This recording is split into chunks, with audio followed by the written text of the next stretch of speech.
Hey there, welcome to my corner of the internet where I look at paintings that I really like. So today I'm going to, and I invite you to come fanboy with me over John Singer Sargent. John Singer Sargent is a mid 19th century painter, and let me just quickly show you some samples of his work. So this is a very traditional, very classical oil painting. Um, this is also another style of his that I much prefer, and uh, so this feels like a watercolor painting, and this feels a little bit more like oil painting. Um, Things like this. This is definitely watercolor. This is definitely watercolor. But uh,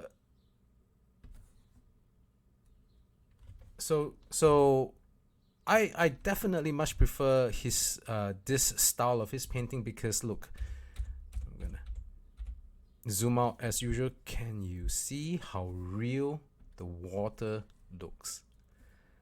This one here, let's zoom out.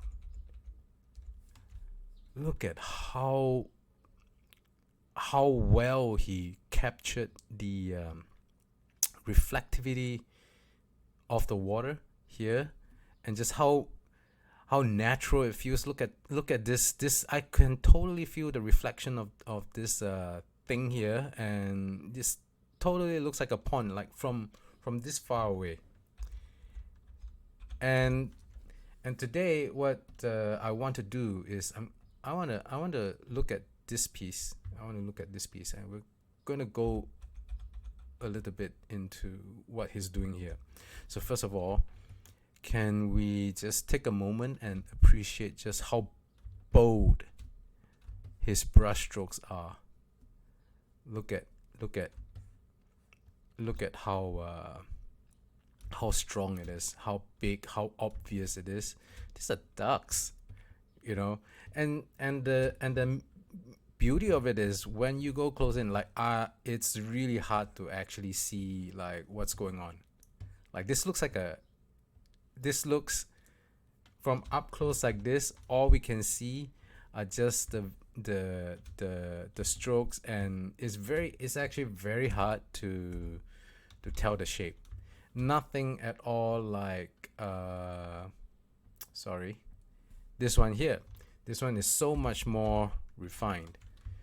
Uh, but the beauty of this piece is once we zoom out, and this is actually how we should be seeing a painting, like from afar. Like, when we see an oil painting, or really any kind of painting, is when it's far away, when it's zoom out like that, it needs to tell the story. But when we go close in, we must be able to see things like this. Uh, Pardon the pixelation. Unfortunately, I don't own an actual copy of John Singer Sargent. Anyone want to donate to me? That would be great.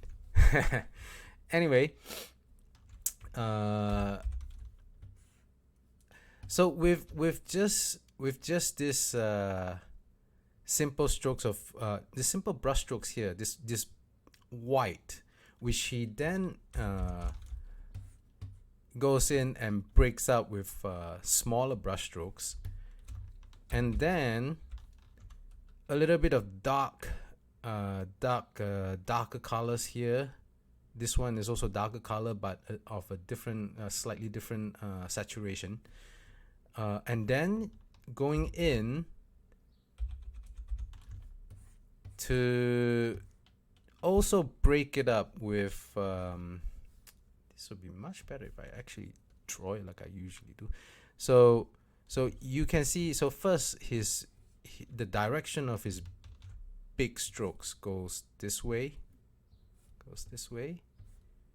and then inside there are also smaller strokes that go this way. But then you can see he also takes the trouble to break it up like this, Yeah. And so so what that does once we pull out is it gives this really nice rippling effect that this really nice rippling effect that would that you would see in moving water, right? And just look at, and I just noticed this, like here, if we go really close in, this just looks like a mess. But when we pull out, this feels like something that's underneath the water. Like it's so imagine you are just doing like a 2D painting, and then you want to paint something that's beneath water. Now that is a challenge. And how is he managing to do this is first of all, so this is its own distinct color, but it's also taking color from this greenish color over from here, and it's leaking into this section here. And there's also some hints of the green here, right? So it's bringing the colors from this area into this area, and then he's taking this foam bit, this not foam, but the white reflective tip of the water, and then he's bringing it all the way across, right? And so some of the brush strokes, you can see this huge chunk here, this brush, he's taking this color and then he's leaking it out to here.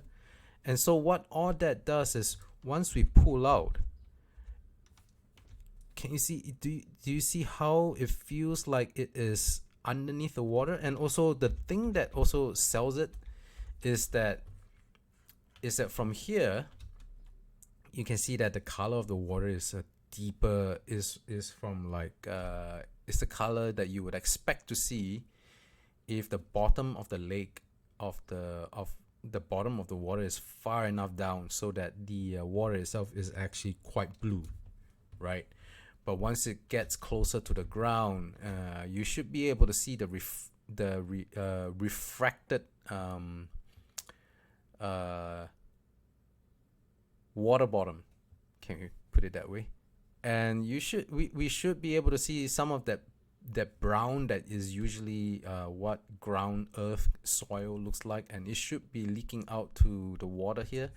And it's a very gradual mix. So from here it's very solid blue, and then here we start to see a little bit of the green and the brown, and then here it's totally green and brown. So this is very great technique.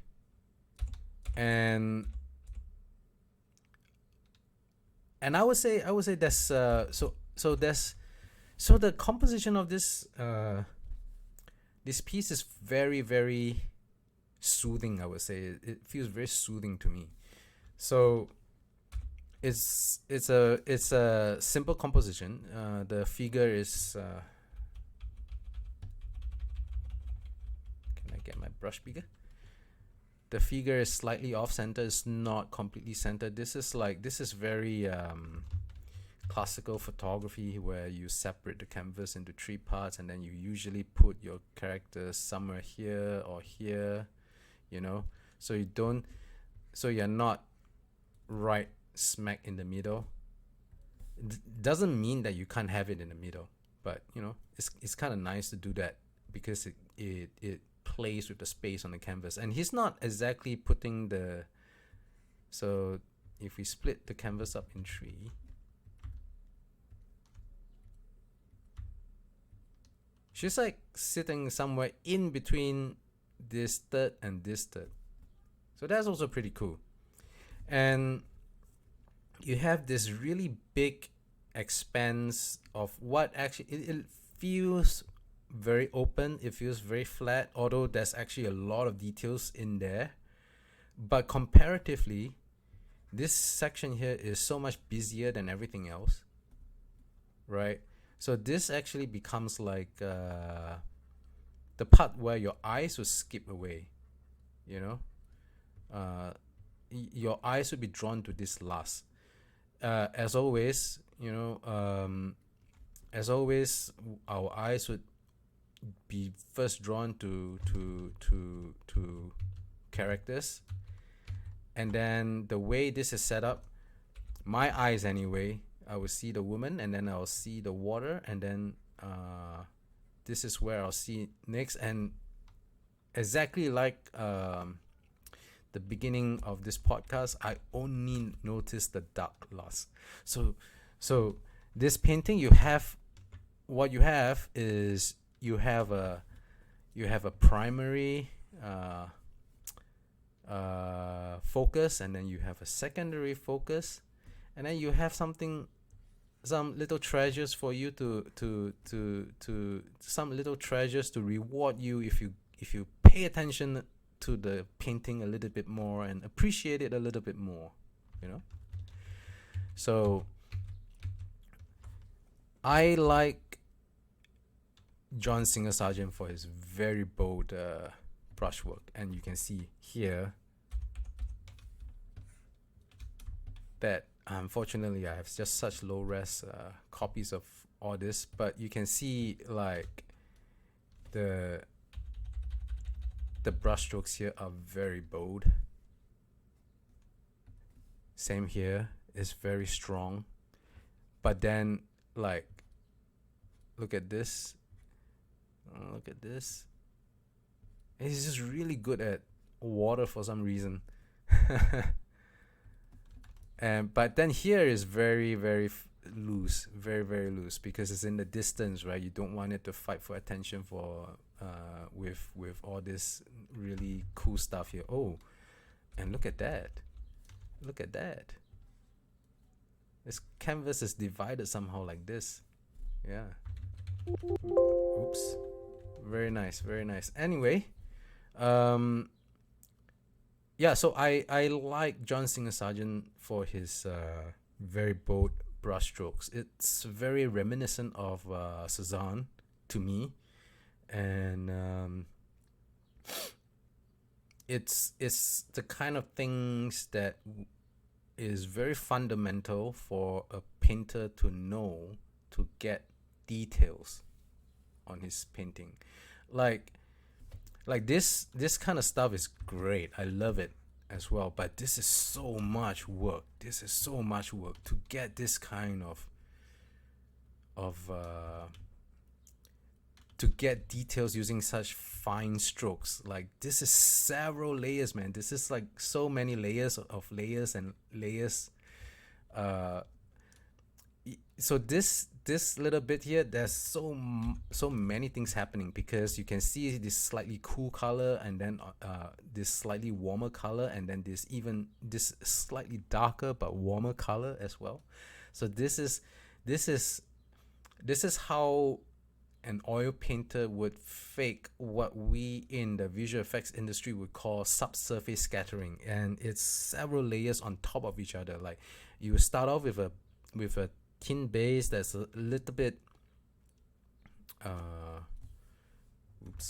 I would say cooler, and then paint another layer on top that is slightly warmer, and then just like keep going for this is how I imagine he would do it for this particular piece, this particular area. But it is a lot of work, and for something like this, I mean, it's still a lot of work, but it's a lot less work than this. Okay, that's it from me for today. If you agree or disagree, please leave a comment. Let me know. Well, I mean, I would love to learn from you too. So feel free to say something. Until next time.